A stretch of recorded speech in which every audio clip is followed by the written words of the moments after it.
Yan. Ito anak. Yung tiger face. Ay, Ah. tiger brown. Tiger brown. Oh, ito rare color din to. Kaso ito, medyo maliit lang. Ganda nito, hen. Mga dress.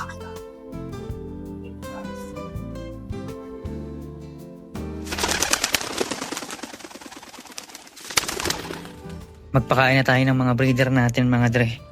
Dahil may pupuntahan tayong malupit na loft visit kahit gabi na mga dre.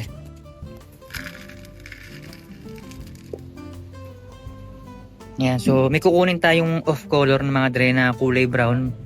Dahil alam nyo naman na tatanggalin na natin lahat ng hindi kulay brown na may white plate dito sa ating loft.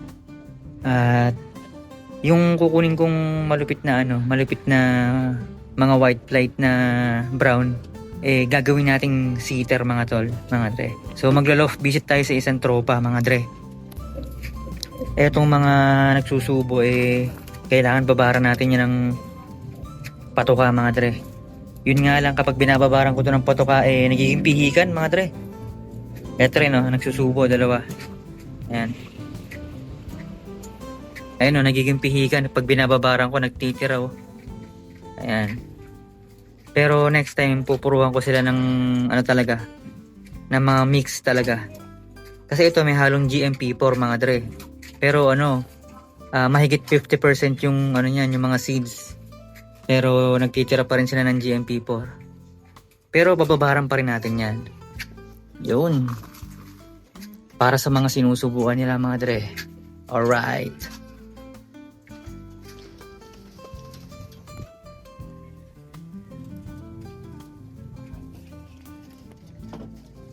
Ito, i-spoil din natin to. Itong kalapati na to.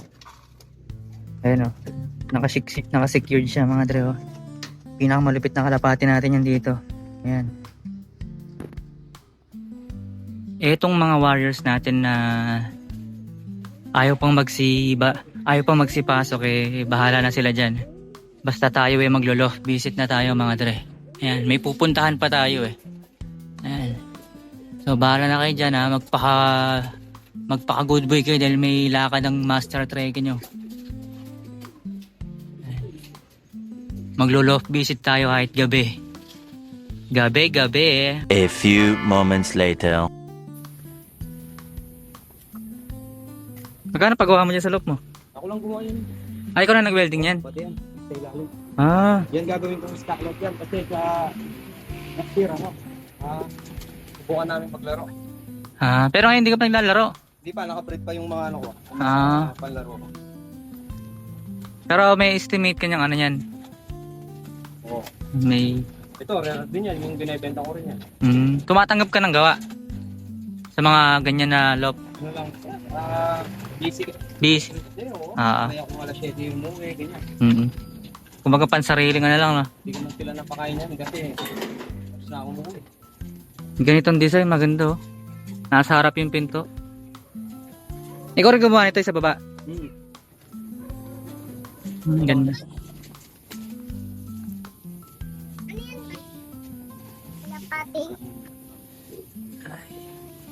Mag-ina niyan yan. Yung kapatid niyan. Ito anak. Kapatid niya nabenta ko na rin. Recessive bred din siya. Recessive rin. Oo. Ito yung napakatid. Yung tatay niya yung sinend ko sa'yo, yung pula yung tatay niyan Meron pa siyang hihingi. Kaso ito, ipapabasa siya. Akit ako dyan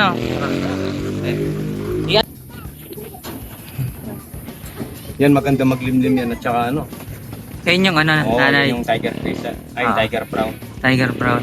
Ito rare color din to. Kaso ito, medyo maliit lang. Nanay nito yung yung opal na pencil din. Kaso nabenta ko na yung parrot niya. Parang kumakahoy siya Oo, ayan Medyo kahoy yung kulay niya. Tapos ito. Tapos pag binride mo maglalabat ng blue bar Ito dito lang to, nakita ko lang diyan. Bigla lang pumasok sa kulungan ko. Ayan? Oo. Medyo rin siyang ng kulay niya. Medyo Ito maporma. kasi anak ng mga yung mga naka-breed ko sa loob. Yan yung susubukan kong isasakay sa loob. Yan. Saan ba nakasukat niyan? Sa BBC. BBC din. Ito na training lang to, natapos siya ng training. Kaso umuwi siya nung last kabukasan na siya umuwi. Ay, Yan lang. Yung mga breeder ko nandun sa loob eh. Mm. Yung mga SDR. Pang pang safety, no? Oo. Pero ito nakalak to. No. Ilang araw na to? Parang kahapon lang siya. 2 araw pa lang. 2 araw pa lang. Oo, kakalipat lang. Ito yung kulungan nila dati. Kaya pala parang... Eh, masikip. Gumawa ko ulit ng kulungan. Kaya pala parang kahapon lang eh. Yung box nila, wala pa masyadong tayo. Hindi pa sila marunong pagpwesto. Oo, ang ganda nito, no? Mana, magkano kaya dito? Kulang pa sa ano, no? Sa gamit. Para lumuwag. Ganda. Hindi nang... Yun, binibenta. bago pa talaga. Pati kahoy sa loob, oh. Ano yung mga linyada niyan? Itong mga ito, yung mga bigay ng tropa ko galing sa sa Maynila. Yun, sabi niya, i-breed ko. Yung mga nandun ko kasi imbrick yung mga nandun. Mga imbrick. Jose Torres. Mga imbrick ba? Kadalasan red talaga?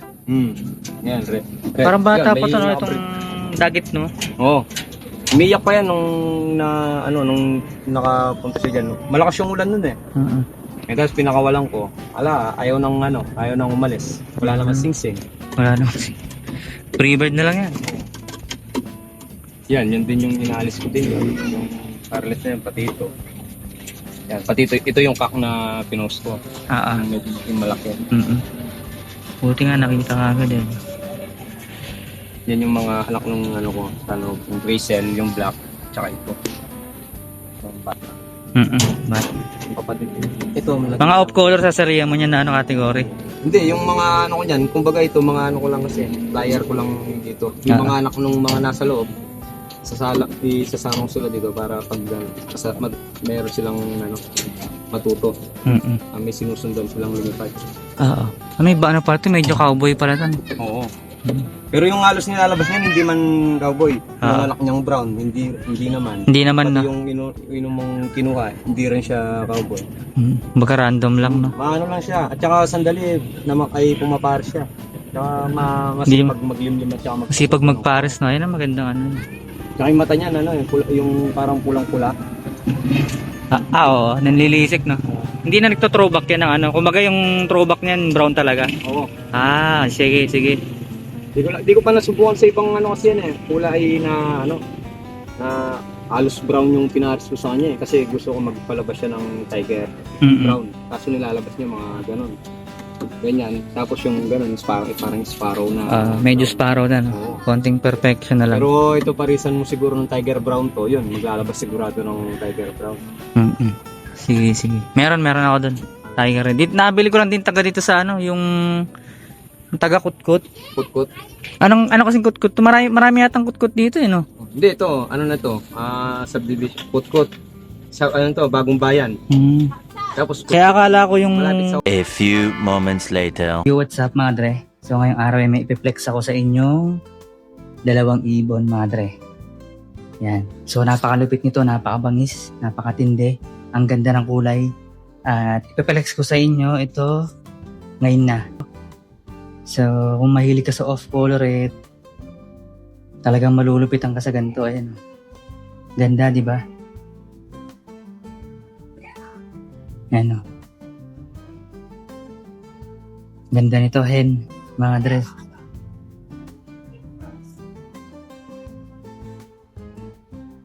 So, itong mga to, mga dre, kumuha ako ng kalapati na naman.